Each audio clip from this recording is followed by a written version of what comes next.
Olá pessoal, sejam bem-vindos à nova série do canal aqui do Delivering Software, sobre consoles. Atualmente o console está em muita evidência. Muitas ferramentas de DevOps, como linhas de comando, por exemplo, .NET CLI, estão mudando o modo como você usa o console. E aí essa série vai mostrar um pouco mais como a gente tira proveito dessas ferramentas. Por exemplo, eu vou abrir aqui a linha de comando.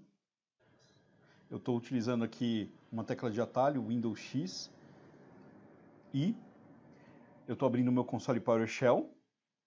Eu tenho um erro aqui na configuração que eu uso, mas tudo bem. O meu console PowerShell, ele está configurado com algumas ferramentas que me ajudam. Por exemplo, aqui tem o nome da minha máquina e o meu nome de usuário, né? egomes, nome da minha máquina. Isso simula um pouco do que é o terminal Linux, né? Normalmente a gente encontra dessa forma lá.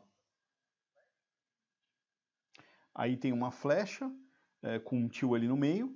Isso é uma anotação muito usada em Linux, né? Que mostra que eu estou na minha Roma, mas eu estou no meu PowerShell.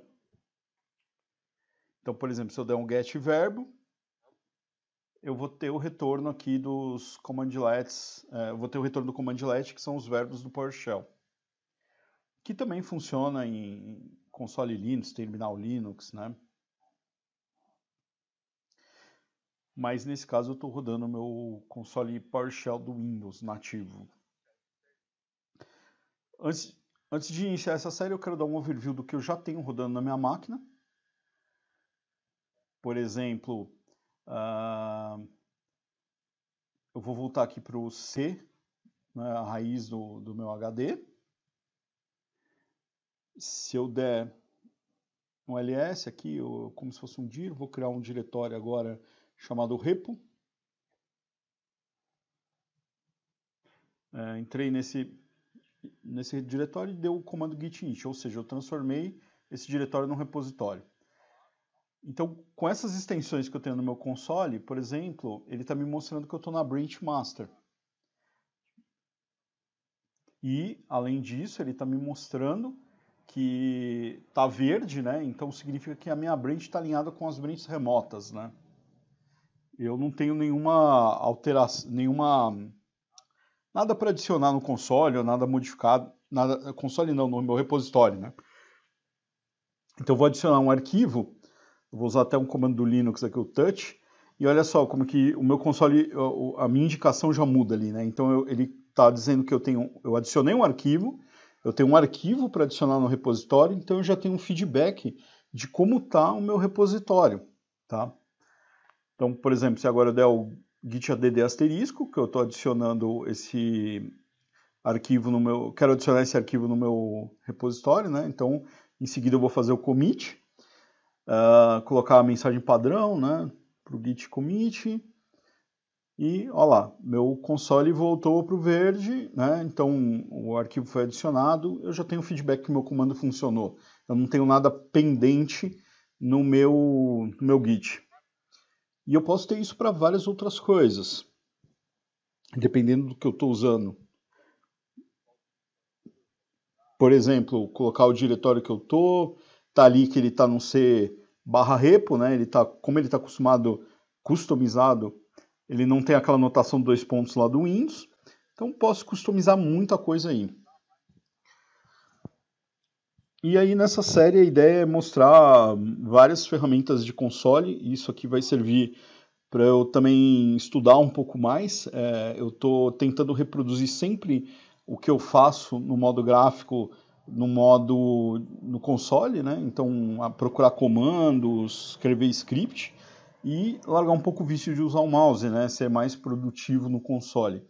A questão da produtividade não é só por causa de não usar o mouse, mas sim criar scripts automatizados para fazerem muitas coisas. E facilita bastante o dia a dia, né? E a ideia dessa série vai ser essa. Eu vou dar mais uma passada aqui, por exemplo, se eu der um get command, ó, vocês podem observar que já é uma customização. como eu estou escrevendo o console, quando eu dou tab, ele já me dá as opções, quais os commandlets eu tenho disponíveis, começando com get, com, e quando eu estou selecionado lá no get command, ele já me dá as parametrizações desse commandlet, né? Então é como se fosse uma IntelliSense aí de IDEs modernas, né? E isso ajuda muito na hora de você escrever, relembrar quais os componentes, desculpa, quais são os comandos, né? Até numa linguagem como PowerShell isso ajuda muito porque ela é muito verbosa, né? Bom, se eu digitar aqui um traço, né, ele vai me dar os parâmetros agora desse commandlet, né? Então eu consigo completar a execução desse commandlet sem recorrer como é que eu escrevo o nome daquele parâmetro e tal, né? Muitas vezes eu não decoro isso, né? Então eu acho impossível alguém ficar decorando todos esses commandlets. E aí eu consigo navegar por ele pelas setas aqui, né? Então é bem intuitivo, né?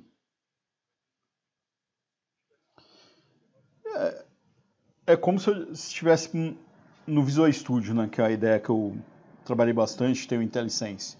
Outra coisa de customizado aqui, por exemplo,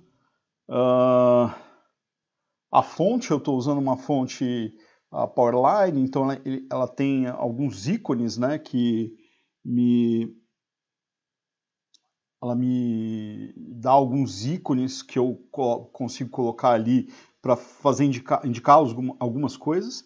E eu estou usando um tema, essa configuração aqui, né? Então, se eu der aqui get command, eu não lembro, deixa eu ver, theme, o show. Show. Bom, deixa eu mostrar aqui. Então, eu tenho as cores configuradas. Eu posso configurar todas essas cores. É como se fosse um tema do Windows, né? Só que para console. Então, quando eu quero usar a vermelha para indicar um erro, atenção, né? Então, eu consigo indicar isso. Eu consigo criar um tema para o meu console que vai se adaptar melhor aí ao meu trabalho. Eu costumo usar esse aqui, é um defaultzão aí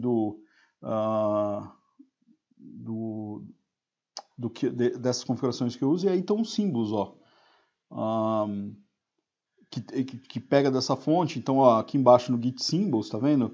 Eu tenho essas indicações aí de branch, o status da branch, né, que ela está saindo, ou que tem commits para entrar, né? Então, é bem customizável, né?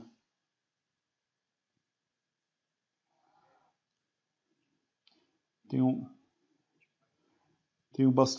bastante possibilidades aí de customização. E para quem já é avançado, calma, já existem versões novas aí, né? E a gente vai falar disso mais para frente.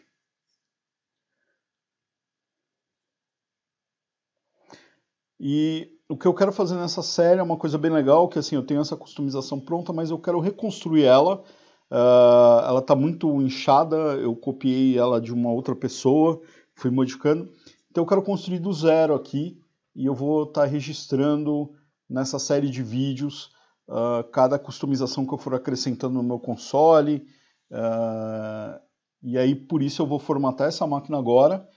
Depois que eu formatar ela, esse vídeo vai continuar, e aí eu já vou começar mostrando uma ferramenta de console que eu uso no meu dia a dia.